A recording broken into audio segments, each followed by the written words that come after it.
Sur ce plateau, Semir Alouardi, bonsoir. Bonsoir. Merci d'être avec nous ce soir. Alors on a vu que la campagne avait déjà démarré.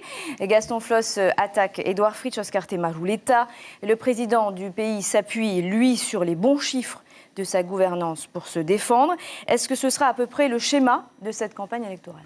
Oui, on a les grands sujets, on connaît les grands sujets. D'abord, je voudrais vous remercier, Natacha Siagi, de m'avoir invité le jour de votre anniversaire.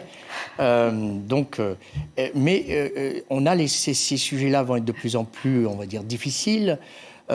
Pourquoi? Parce que c'est un mode de scrutin qui est lui-même difficile à appréhender pour les partis politiques. On entend des mots durs. Est-ce que c'est pour ça qu'on entend des mots durs comme imbécile, collabo, condamné? Il faut s'attendre à une bataille plus terrible que les autres, justement par rapport à ce mode de scrutin. Mais tout à fait, parce que imaginez que pour gagner dès le premier tour, il faut avoir plus de 50% des suffrages exprimés, ce qui est à peu près dans l'ordre de 60 000, 65 000 voix, ce qui est pratiquement impossible.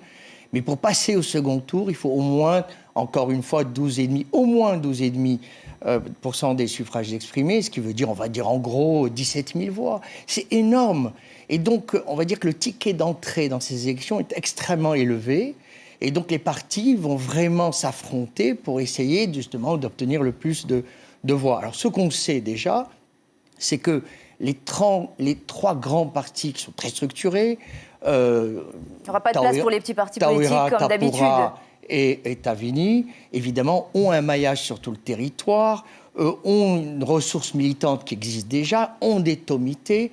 Ils peuvent avoir ce nombre de voix. Mais pour les autres partis, ça restera extrêmement difficile. Vous parlez des grands partis. On saura la semaine prochaine si Gaston Floss peut être candidat, malgré ses 2 peines d'inéligibilité. Est-ce qu'on peut imaginer une élection sans lui, pas sans le Taouira en tout cas?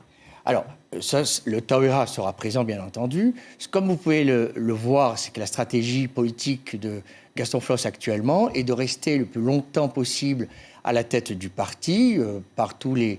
à mon avis, ça va finir par un pouvoir en cassation. Et dans ces cas-là, eh bien, ça permet de maintenir ce rapport affectif entre le leader Taouira et ses militants, même si, et je dis ici, parce que ce n'est pas certain, si au dernier moment il doit laisser la place, au moins ce sera lui qui fera campagne. Qui aura mené la bataille jusqu'au bout. En 2013, les autonomistes avaient remporté près de 71% des voix.